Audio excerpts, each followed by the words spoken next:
The Messiah said, "When you come to know yourselves, then you will become known, and you will realize that it is you who are the sons of the living Father. But if you will not know yourselves, you dwell in poverty, and it is you who are that poverty." Ito po.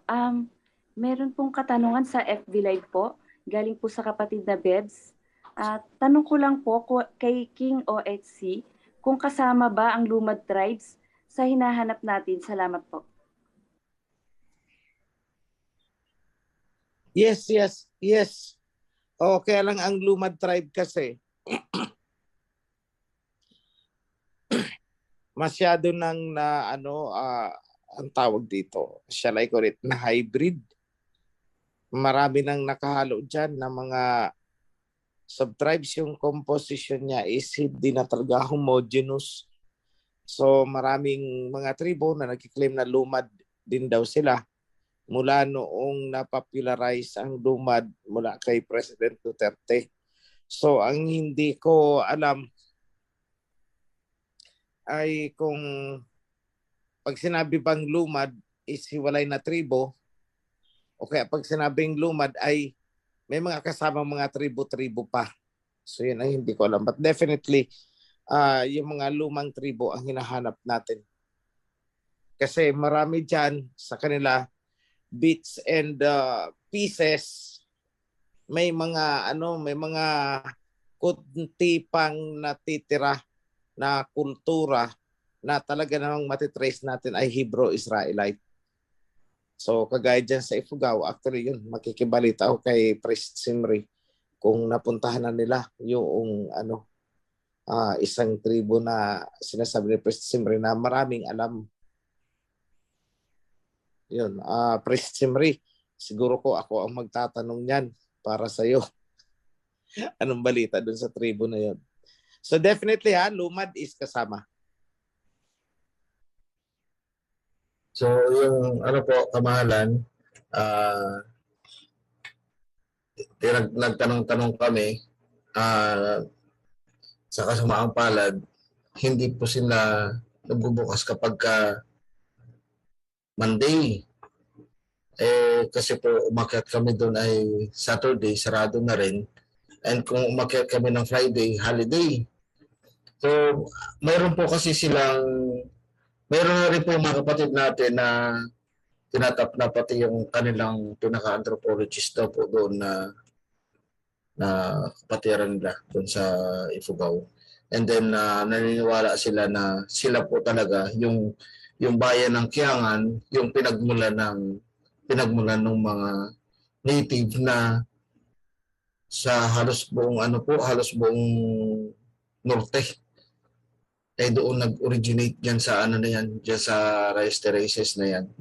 And then nakikita ko po yung mga salita kasi mayroon po kami kasama doon meron kami kasama na naiintindihan yung salita ng mga tribe. Ako po natutuwa sa kanila mga punto kasi nakikita ko po yung mga nawawalang alpabeto ng Hebrew alphabet sa kanila. yung pagbigkas po ba nila, yung pagbigkas nila na akala natin yung salita ng Chinese. Akala mo salita ng Chinese kasi yung mga tasa, yung mga cha, nandun po sa kanila. Inano po namin yung kasaysayan na sana mayroong mabuksan po yung aklat na yun kasi yun daw po ay matagal na and in-record. Pero sa bibig mo po mga matatanda, ang sinasabi lang po nila na pinagmula ng lahing Ifugao ay si Bugan at saka si Wigan. Na kung titignan po is Idamintif lang din po yung na iba lang ang pangalan. Yun. At natutuwa po ako kasi nakarating ako doon and then meron nga po pala ang padala po yung kapatid natin kamahalan na rice wine. Kasi doon po pala sa Batad, doon sa Batad, nandun pala po yung pinaka-special na rice wine. Natuwa po ako kasi sabi niya sa akin na malapit lang yung bahay namin, 30 minutes lang, sabi niya. Ayun po pala, 30 minutes na pababa ay puro po hagdan. Hindi ko alam kung ilang step talaga. Pero kailangan kong bumaba. Hanggang ngayon po, nararamdaman ko pa yung pananakit ng mga hita ko sa pagbaba at saka sa pag-akyat. Ngunit natutuwa ako na buong sa pinakasulok ng mundo na yun. Talaga pong sulok siya kasi wala po talagang signal ang network doon, kahit anong network. Ay meron pong tinawag ang ating alahayam na kapatid natin doon. Alam niyo po, siya ay 2019 pa nang sumusubaybay sa video ng ating kamahalan. Naglalakad siya ng 3 kilometro para maabot niya lang yung signal ng... Hindi po birong lakad mga kapatid kasi talagang bangin po yung dinadaanan. Doon po ay bawal yung hindi nakatingin sa nilalakaran kasi kapag nagkamali ka, mabilis ka makakarating sa ibaba. Kasi po talagang bangin. Inaakyat niya po, ay talagang hindi biro po yung akyatin niya yung 3 kilometro. Wala pong palusong doon sa 3 kilometro na yun para maabot niya po yung signal. Kasi tinuturo niya po yung Bluetooth ay talaga pong yung 3 kilometro na yun ay anunin para mapanood niya lang po yung video. At ngayon po, nung pumunta kami doon, 2 na sila. Ayun, kaya natutuwa ako. Talagang magkakalayo sila doon dahil sa ang problema ay signal. Talagang nahihirapan din sila pero natutuwa ako tinanong ng ating aba na matawag sila. Ngayon po yung kasaysayan ay kailangan ko pa pong balikan para po meron na rin po ako ng mga contact na para ihanda po yung kumbaga maano po natin yung schedule makapagpabook para po mabuksan po yung itinatago nilang kasaysayan at ako'y malakas po ang aking pananampalataya na meron po tayo makikitang root ng Hebrew doon sa kanilang kultura. Kasi kahit po yung mga pananamit tsaka alam na po natin na kitang-kita natin na sila kasi sabi po ay galing daw Indochina, mga ganun-ganun ay kaya lang ang gagawin nila mag-English kaysa mag-Tagalog. Kaya po yun. Natutuwa din ako at humihiling sana din yung ating Ilocano translation ay matapos na para po doon sa mga kapatid natin na mga katutubo na nandun. Dahil nahihirapan po silang managalog, buti pa sa English makaintindi sila. Pero po yung mga matatanda na hindi nakapag-aral, nahihirapan po sila. So, yun doon po yung aking ilalapit din sa ating kamahalan ko ano maganda yung ating gawin doon. Pero po yung kasaysayan ay i-schedule ko pa po yung balik siguro po pagkatapos na po ng Abib na ako'y makabalik doon. Para ma-schedule po yung pagbukas, kailangan po pala ay Thursday or Friday ako pupunta doon kasi kapag Monday ay sobrang busy po. Napakarami daw pong ginagawa. At saka kailangan po talagang i-schedule kasi isa lang po ata yung humahawak pagkatapos hindi basta-basta ipinapakita kung kani-kaninong hindi pinagkakatiwalaan. Yung po ay sulat kamay lang yung aklat na yun.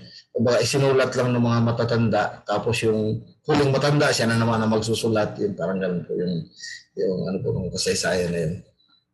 Nakatago nila. So yun po kamahalan yung aking ibabalita sa inyo na masayang balita na makita yung mga kapatid natin doon sa mga sulok-sulok. Hanggang ngayon nararamdaman ko pa yung paninigas ng aking mga hita sa pagbaba doon sa batad. Pero napakasarap po ng kanilang rice wine. Doon pala yung pinaka-special na rice wine. Doon ko nakita yung paano nila pinaprocess yung paggawa. Ito po kamahalan. Magandang gabi po, kamahalan. Magandang gabi po sa ating priesthood, Joshua Group, sa Facebook Live po, mga nanonood po, and then dito po sa Zoom. Ang tanong ko po ay, ewan ko po kung anong term na gagamitin ko, pero tatanong ko rin po para malaman ko. Kasi talagang laging pumapasok sa isip ko na itong tanong na ito. Pang ilang generation po ba sa angkan ni Jacob, yung generation ni Jesse, na alam naman po natin na doon nang galing ang ating Misaya. Maraming salamat po.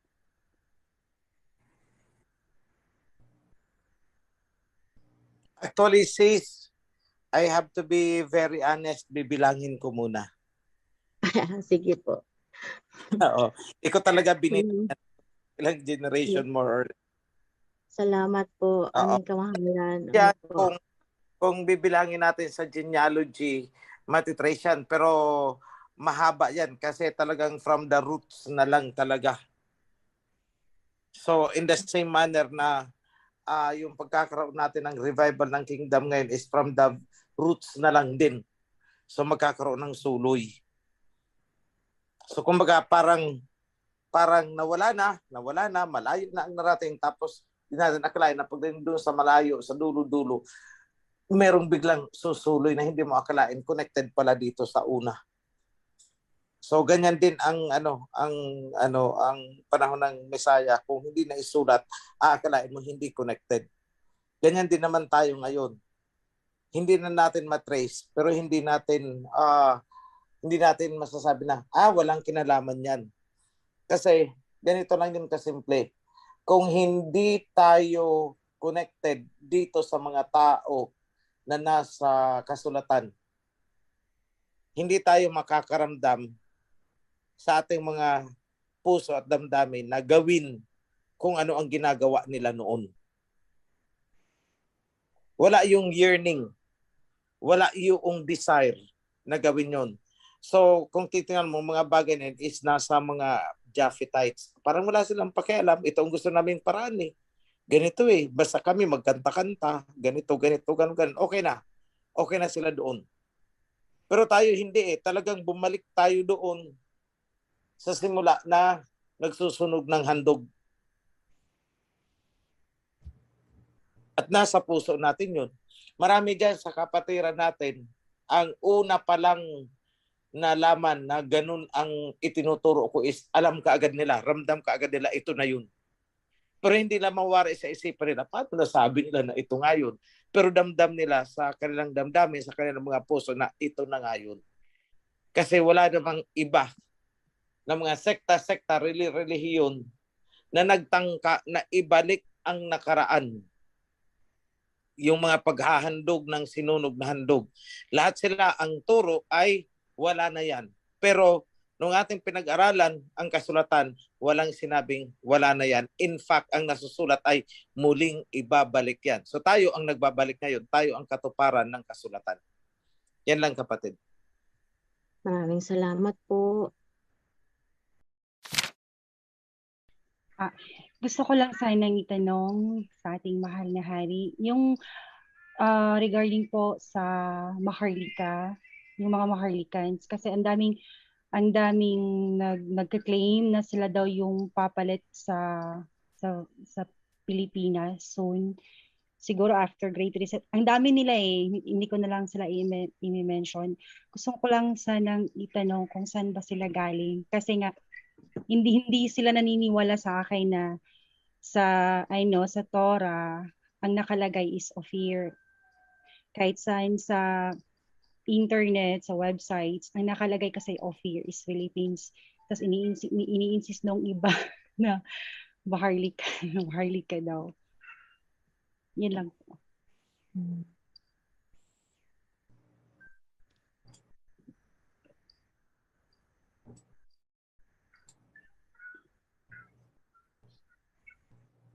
Mahal na hari. Okay. Sorry, nakamute pala ako, sumasagot na. Sorry, salamat. Unang-una, hindi naintindihan ng mga Maharlikans. Yung salitang Maharlika, hindi nila inalam saan nagsimula ang Maharlika. Ang unang-unang nagbanggit ng salitang yan ay si Marcos. Pero ang pinatutukoy ni Marcos is royal elite, a certain class of people. Hindi isang lahi. Kumbaga, the monarchy, parang ganon, sa ating Maharlika. Mga elite, maharlika. It's an adjective actually, not a noun. At ang adjective na yun ay plano ni Marcos gamitin upang itawag sa Royal Army. Royal Army is Maharlika Army. Doon po nagsimula yan. Ang Maharlika ay hindi bansa, kundi isang class ng isang tao according sa yung posisyon nila sa sosyedad. Mga elitist. Elite. Maharlika. Hindi yan lahi, hindi yan lugar, hindi yan bansa, kundi antas ng sosyedad na kinabibilangan ng mga mayayaman, maharlika. Yan ang kung tatagalugin natin or isasali natin sa ating week ang salitang royal, kasi di ba sa Britain is royal family. Kung isasali natin sa salita maharlikang pamilya, royal family. Yun po ang ibig sabihin nun. Noble, yes, that's the term. Nobility, maharlika. So, intindihin muna nila ang ibig sabihin nun bago sila nagngangawa. At saka wala pong historical roots bilang ancestry ang salitang maharlika. It's not a race. Wala yan sa genealogy ng mundo. Sapagkat yan ay isang social class. So yan lang po ang masasabi ko. Isang social class. So wala po. Walang maharlika. Ngayon, pangalawang puntos to sa kanila, ang kingdom na itatayo ay naaayon sa covenant. Anong covenant ang pinanghahawakan nila? Wala. Political covenant. That's it. Ganda. So, yan lang po, kapatid. Oh, kasi nakita nila yung King Malari, yung may fighting faith din ni Ferdinand Marcos. Tapos 'di ba nabanggit niya doon na Maharlikans daw yung next descendant na daw tawag na to, parang recipient ng divine wealth.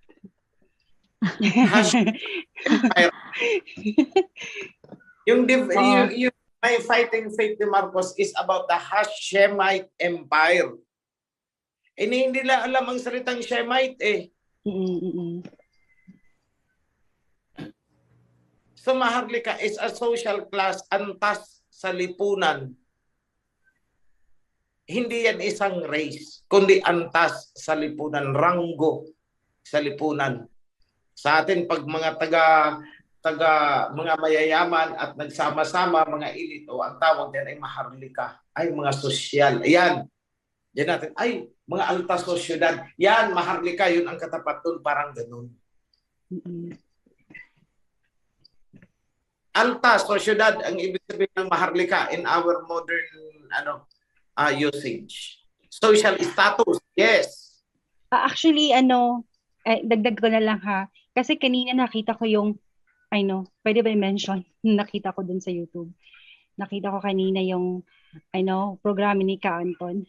May isang prinsipe daw dun na sinasabi pa niya na yung, yung bansa natin magiging maharlika. Ipapalit na new flag, new team, new name, tsaka new people. Kaya kung pinuntahan na ba sila ng United Nations? Oo nga. Kung pinuntahan sila ng United Nations representative, pwede pa sila. Pero hanggat hindi sila pinupunta at hindi sila sinusulyapan, wag mo na silang angkin. Yan si Ka Anton, gustong-gusto ako ma-interview. Hindi ko yung pinapansin si Ka Anton, yung Won yata yan. Channel. Hindi ko pinapansin yun. Wala akong panahon sa mga ganyan. Mamuhay sila sa pantasya. Ganun lang. Okay. Pwede Salamat po. Sis Cheryl, Ako ay magsasalita sa iyo kasi dati ako dyan sa Maharlika. Mm. O, dati ako dyan sa Maharlika at isa ako sa Editor yan ng Maharlika, si Preston Ray. isa po ako sa nagtatag-tatag niyan.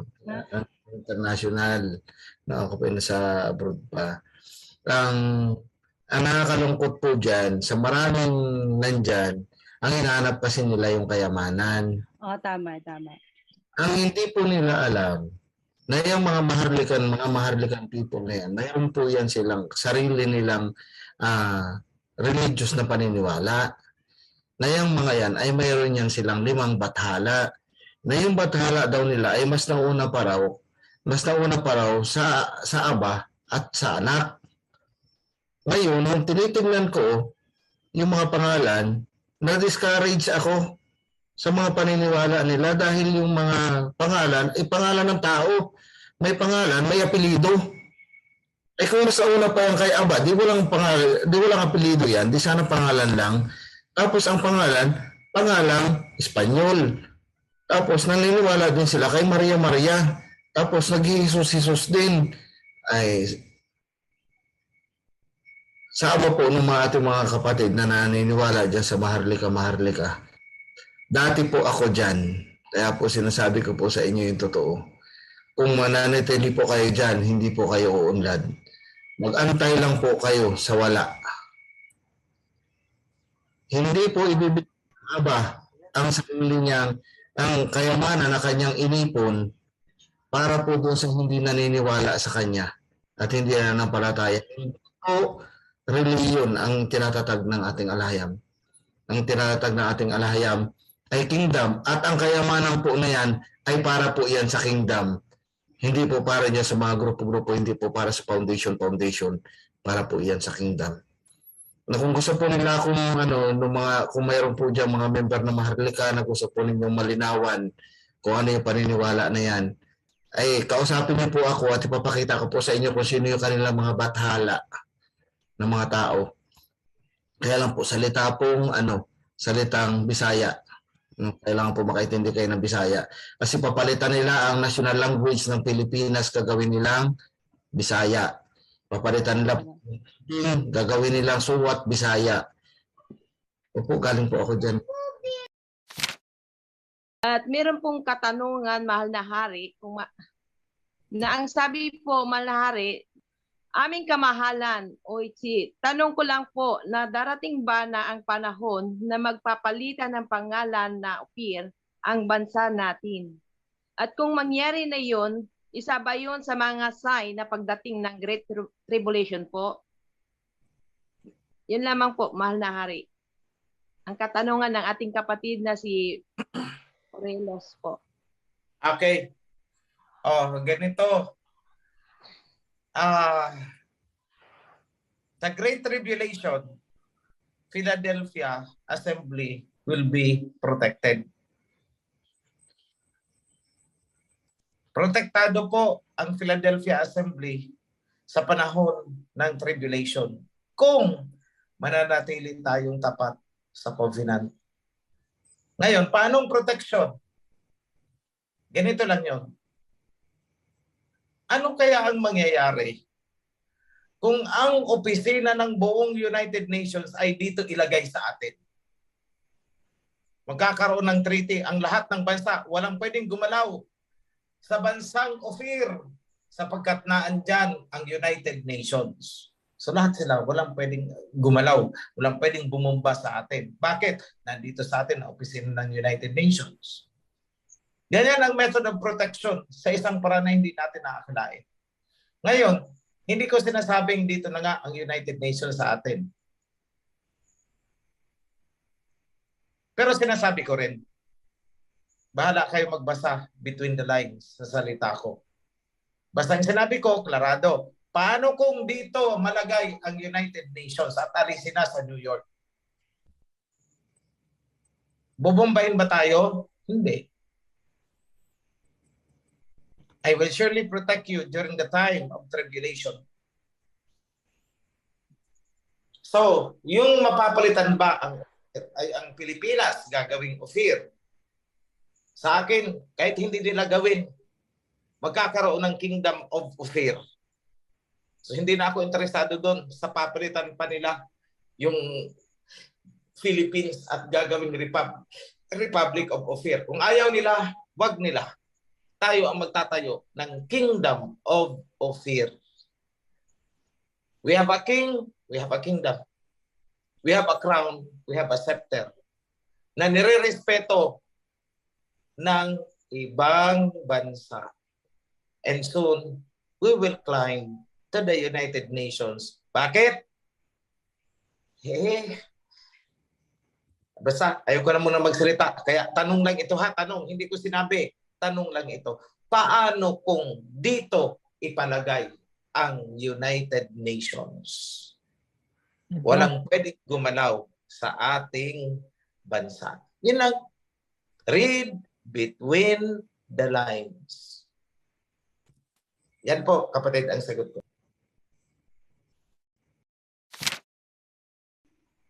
Hello po, magandang gabi po, mahal na hari. At Priest Timothy at lahat ng mga moderator. Lahat ng mga nakikinig, i-greet ko po kayo sa salita namin. Maopian Rukilam Talangon in Manubo dialect po. I-take ko ang privilege po na makapagtanong sa mahal natin na hari kasi napag-uusapan po itong tribo po. Last July, August, nag-volunteer po akong nagturo doon sa tribo. Nagtuturo ako magpabasa sa kanila at the same time nakakapagturo ng creation series, mga videos po ng mahal na hari po.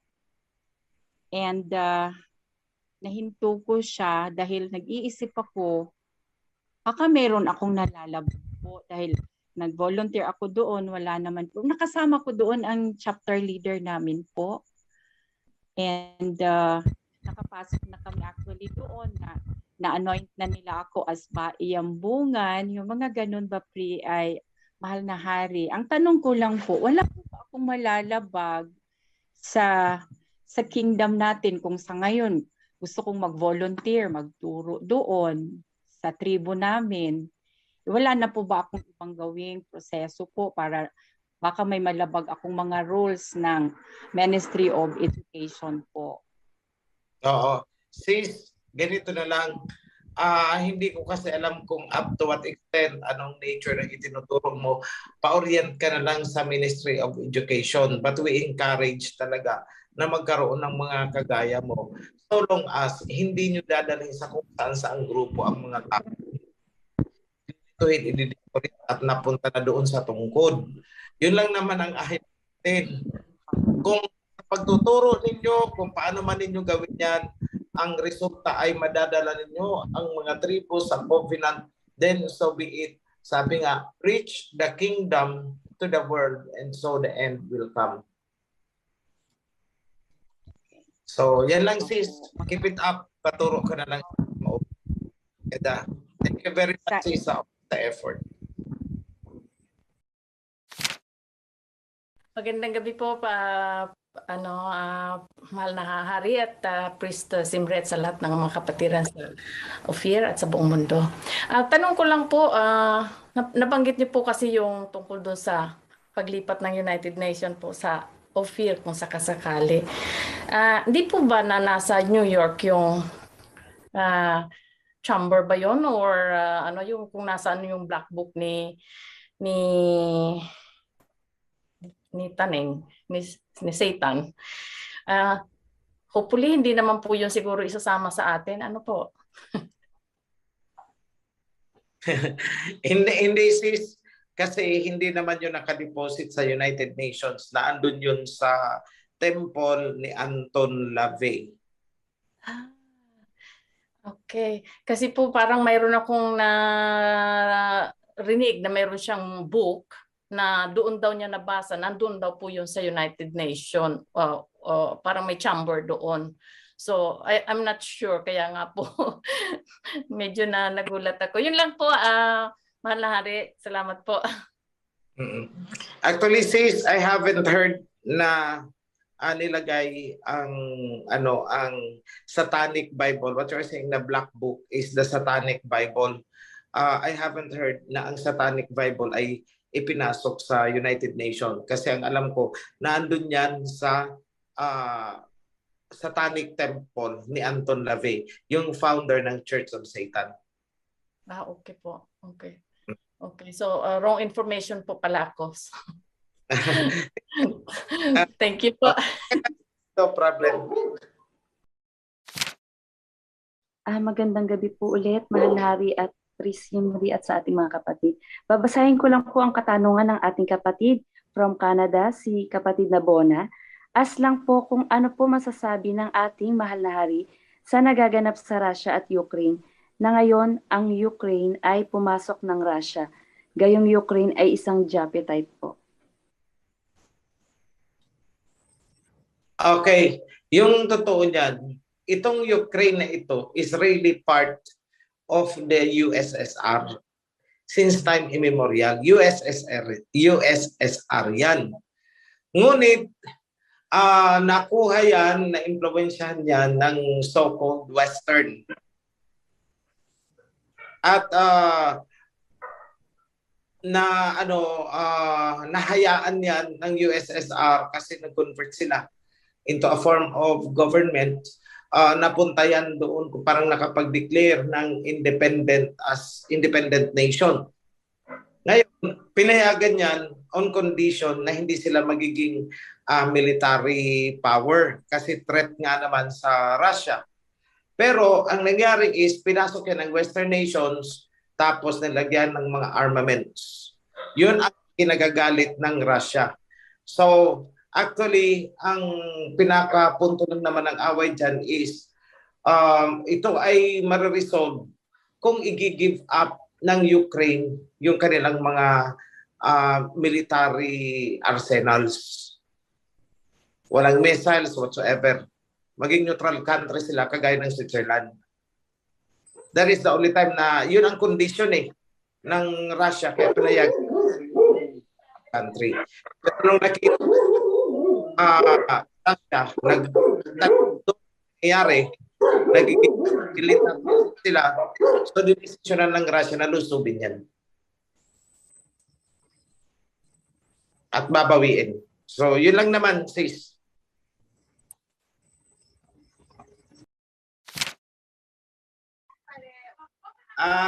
Maganda ba ang tunog ng Karen? Ophirium.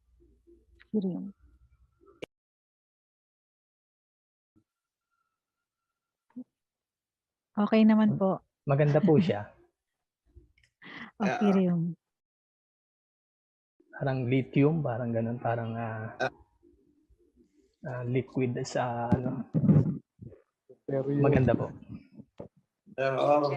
Maganda, mas madaling makilala. Parang substance. May identity.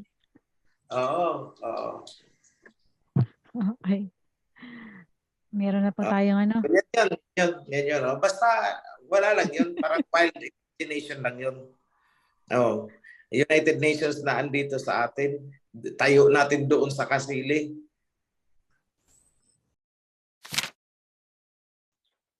Since Russia and China are the two witnesses, okay lang kaya yung lumalapit tayo, Operian or Shemites Foundation sa UN? Mahal na Hari? Ganito lang yan. Para makontrol mo ang kabayo, kailangang lapitan mo. Yun lang yun.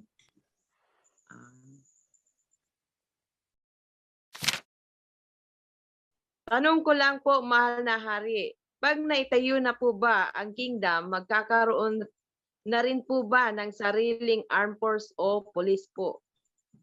Yun lamang po. Of course.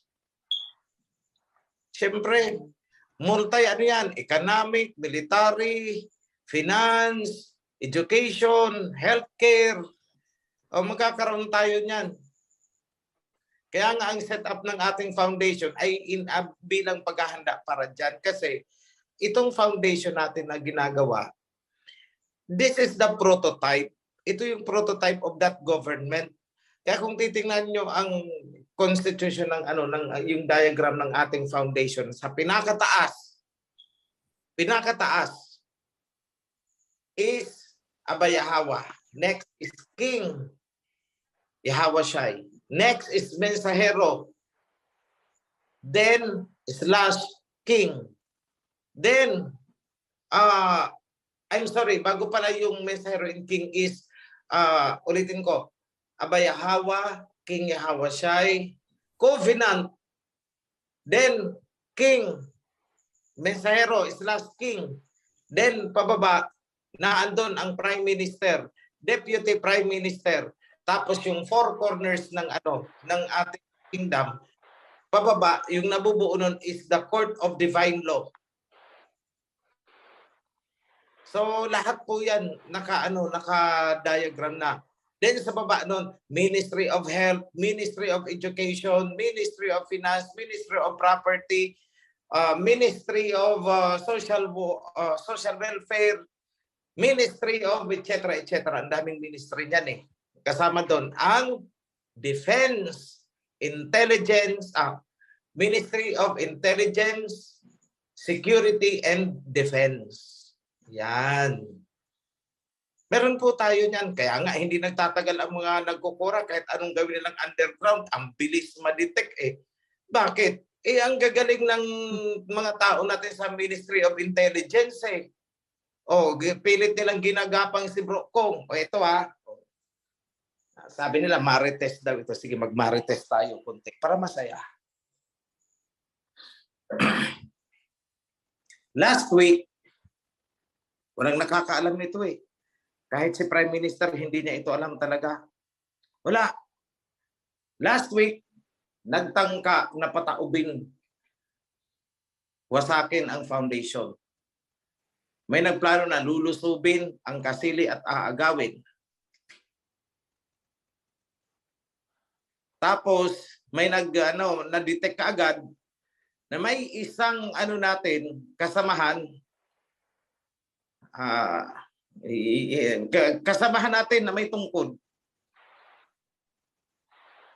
Siya ang naghahatid, pinag-isa niya ang mga nagkura at inihatid papunta kay Bro Kong.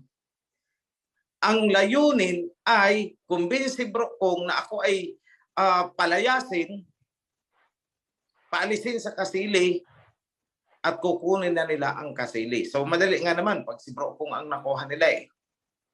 Okay, nadetect ka agad dyan ng intelligence. So anong ginawa? Inilunsad ang Operation Bayawak. Yan. So kung narinig na rin yung Operation Bayawak, direkta ako ang nag-organize niyan. Nag-set up sila ng mga meeting. Okay. So, masaya ito. Sa lugar na pagmimitingan, tingnan nyo kung gaano kagaling ang ating Ministry of Intelligence. Sa lugar na pagmimitingan, yung restaurant na gagamitin, ipinasara. Ipinasara yung restaurant. Ibig sabihin, exclusive. Yung paligid, pinalagyan ng mga surveillance camera. At yung mga tao na labas-masok, kunwari ay mga customers. Hindi po yun mga customers, mga intelligence yun. At nai-record ang buong pag-uusap. Kasama nitong code, sinamahan una yung ex-priest natin na nawala na. Unang schedule yun. Huli Kabalbon. Recorded ang lahat. Mula sa kaliwa, mula sa kanan na anggulo, mula sa unahan, mula sa likuran, naka-record lahat. Complete with voice. At ako'y naandun, hindi nila alam. Nakikinig din ako. See? Pagkatapos dalhin doon yung priest na natanggal, isinunod naman si ex-tresorera. Inilipat ng venue naman. Doon naman sa opisina ng ating kapatid.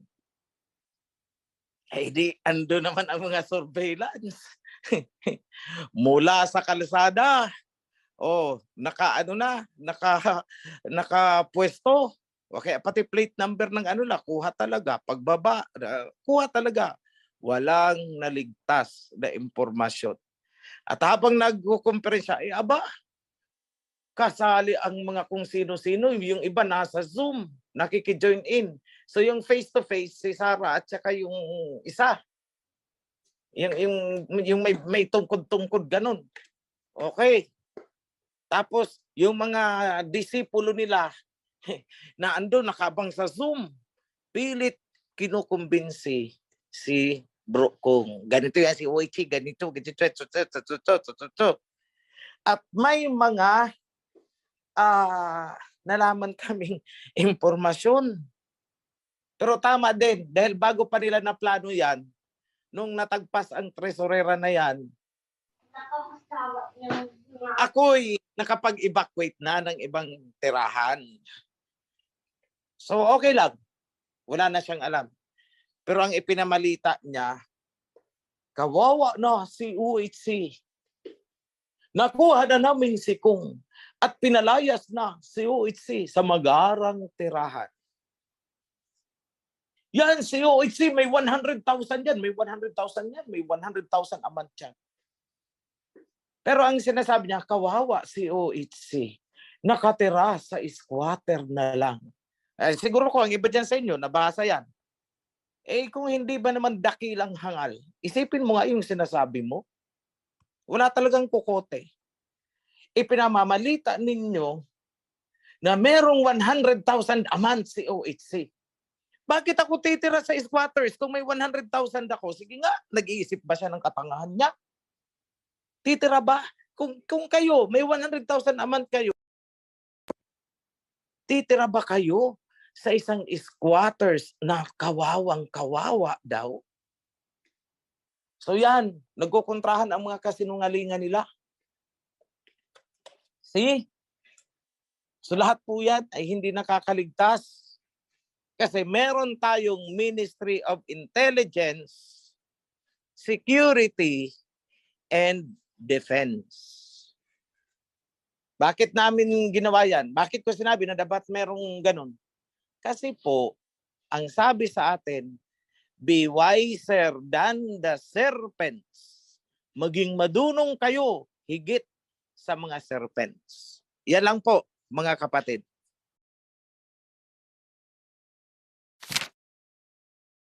Ay, meron pa po akong tanong, kamahalan. Kasi may nabasa po ako. Ano po yung highest Interpolcom? Na ano lang po kasi ako parang nagulumihan na ako. Isa po ba yung international? Opo. International Peace Commission. Opo. Okay. Yan lang naman yung mga nagdadampot ng mga nagtatangkang gustong kumuha sa divine wealth. Yan po ang trabaho niyan basically. Kaya nga sabi ko, kaya't ipa-activate ko ito laban dito sa mga to. Di ba? I said that. Pero no need. Abala lang panahon eh. Abala lang talaga ng panahon.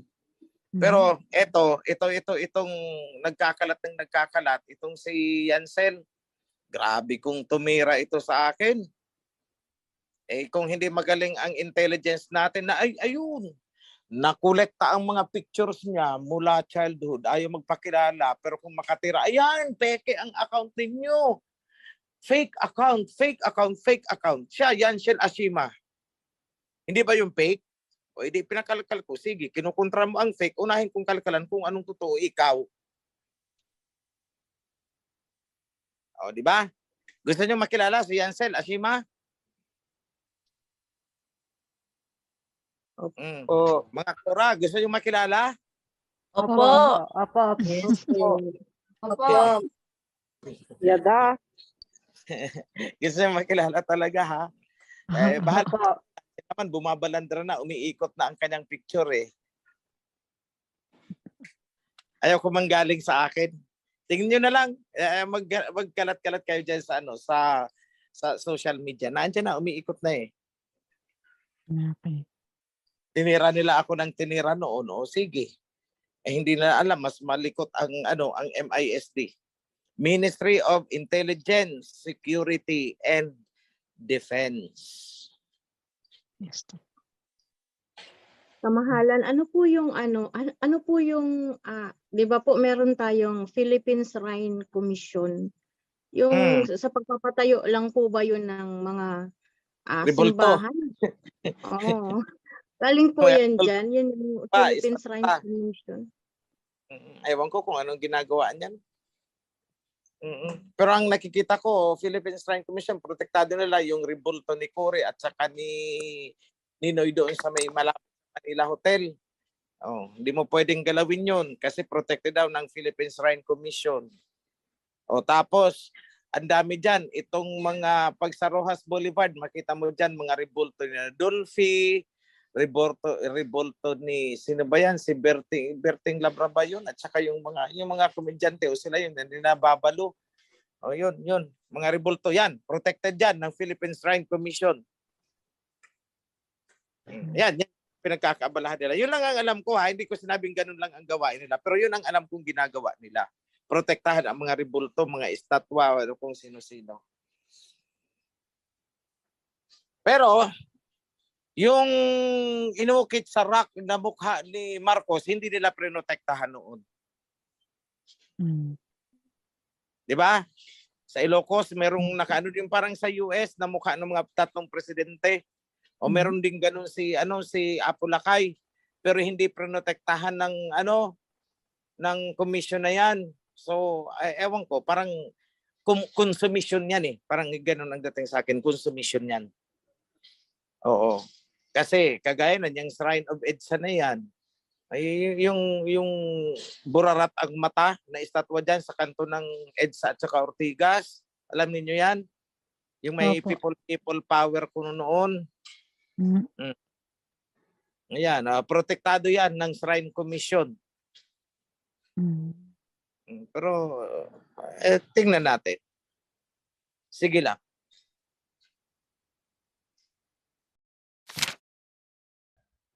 Mapagpalang gabi po, mahal na hari. Tanong ko lang po, di po ba nabanggit nyo noon sa video nyo na lumalawak na ang kaalaman ng robot na si Sophia at nagkaroon na po siya ng position sa United Nations? Halimbawa po na loobin ng ating mahal na Aba na dito sa ating bansa ililipat ang UN, ano po kaya ang maging sasapitin ng Sophia na robot? Isasama din po ba nila dito sa ating bansang Ophir? Tadyakan ko yan. Yun ang sagot ko. Tadyakan ko yan. Yun na. Nasagot ko na. At tanong ko, isa na lang sa ating mahal na hari. Posibleng po ba na tayo yung sinasabi doon sa Revelation na tawag nito, yung parang New World Order. Parang yung, kasi 'di ba magiging one currency tapos one government. Na-realize ko lang kasi na parang kita yung sinasabi doon na yung you cannot buy or sell kung wala kang tatak. Kasi 'di ba kapag babaliktad na sa darating na mga panahon, hindi na sila 'di ba, hindi sila makaka sa atin kapag hindi sila papasok, hindi nila tatanggapin si Aba, Yahweh at si King Messiah, King Yahweh Shai. At saka, 'di ba, hindi sila walang ibang currency kundi tayo lang. So parang tayo yung yung sinasabi na doon sa New World Order. Oh, yeah. Oo, tapos tayo ang sasabihin na Antichrist. Yung tayo yung sinasabi na na magre-reign yung Antichrist po. Oo. 'Di ba? Oo. Sabi na ako daw si Antichrist. Oo. Antichrist ako pero hindi ako anti-Messiah. 'Yun ang kaibahan doon. Kasi Messiah Yahweh siya tayo hindi natin kinakalaban ang Messiah bagkus sinusunod natin in its truth. Ngayon, ang sinasabing New World Order is nangyari yan. Kaya nga ang pangalan ng New York ay New York. That is New World. Oh, pansin nyo sa mga history. Nung ang unang mga Americans ay umalis sa sa England at sila ay tumakbo sa Amerika, ang sabi nila, they found a new home in the New World. So yun ang New World Order. Itanayo nila ang magulong United Nations. Pag lumipat ang United Nations, yan ang sinasabi na, I will restore everything in order. For the former world has gone, yung sinasabi order has gone, and a new order is coming. New order, new world. So ang new world na sinasabi niya sa Bible is tapos na. May darating na bagong order, which is yun ang kay King Yahawashi. Babalik rin nila ang kwentong yan. At ipapatungkol sa atin na tayo yung kinasuklaman na order. Kasi ganyan naman si Satanas, magaling siyang magbalik-baliktad ng totoong history. But the good thing is the hunger will pass. Bakit? Inaaandar sina Gog and Magog na magnanakaw sila. And that will be good until the next 1,000 years, kapag there is now restoration of peace, restoration of true worship, tapos ang divine covenant na ang namamayani. Then after that, muling mamamayagpag ito, mag-a-attempt ulit itong sina Gog and Magog para i-revive din ang kanilang New World Order na itinatag noong itinayo nila ang bansang Amerika. The Babylon. So babalik ta rin nila yan. Nasa restoration actually tayo ngayon. Because it is what King Yahawashi had said na He will restore things back into order. So ang new world na ginawa nitong mga Japhethite is maglalaho yan. I-reset yan. Kaya pati currency, there is a reset. So what is happening now? Global currency reset. Kasi itong ginawa nila, panluloko yan. Wala namang halaga ang kanilang mga salaping papel, pero nagpapakaalipin tayo para lang makakuha ng salaping papel na walang halaga. Walang gold backup. So what will happen? I-store ang order. So, time will come, ang initial reset is 1:1. But our money will rise in value rapidly. Bakit? Kasi andyan ang mga gold ng ating mga tribes. Kaya they are trying to penetrate the tribes. Yung mga tribo natin dyan. So masyadong malalim pa yan at hindi ko na i-discuss yan kasi baka madulas na naman ang aking bibig. May mga bagay-bagay na hindi pa nararapat sabihin. Pero the eagle of the east is flying.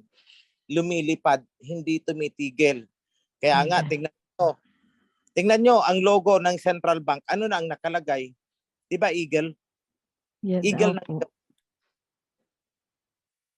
Anong nasa crown ko? Eagle. Anong nasa singsing ko? Eagle. Anong nasa setro? Eagle. Yes, ah. The bird of prey from the east will conquer. That's it. Yan lang po. Yan da. Thank you po. O, basta Salamat. imagine nyo lang. Ganda. Yan lang po na. Oo. Salamat po. Yan nga. Thank you, thank you. Yan nga sinasabi nila na Antichrist will reign daw in the last days. Kasi babanggain ang kanila, pero sila yung anti-Messiah will Messiah. reign in the last days. O tapos na ang pagre-reign na because the last is now. Mhm. Tapos na ang pag-reign nila. Yung last days na sinasabi, kasi ilang libong taon yan. Remember, it's 2,000 since umalis ang Messiah. So ang last days is actually itong last 1,000 years na nakatalikod. Kasi diyan nagsimula ang New World Order. Kaya nga, Nueva York, New York, the New World. Ang tawag nila diyan, New World. Tingnan nyo ang mga history. Basahin nyo ang history ng lumabas ang mga Briton at naging Amerikano. Anong taang sabi nila? They found opportunities. They explored the new world. Yan. Yun ang new world. Yun ang new world order. The Novus Ordo Seclorum. Yun. Sila yun. Tingnan yung dollar. That is the new world na sinabi. And ito is the restoration. Itong nangyayari na reset point ngayon. This is the restoration of the true world order according to the covenant. So balik-balik ta rin man nila yan. Maraming madadayaan. Pero the truth will prevail. Hindi yan magbabago. Okay, so read between the lines. Dahil I could not pronounce things. Basa between the lines. Opo. Okay. Thank you po, Mahal na Hari. Thank you. Ganda. Thank you po. Wala hari, hingin po namin ang inyong bendisyon bago po tayo magtapos. Yada. Okay, mga kapatid, sa ngalan ng ating Abayahawa and King Yahweh Shai, ipinapaabot ko sa inyo ang lubos na pagpapala hanggang sa inyong mga anak. Yada. Buong pamilya.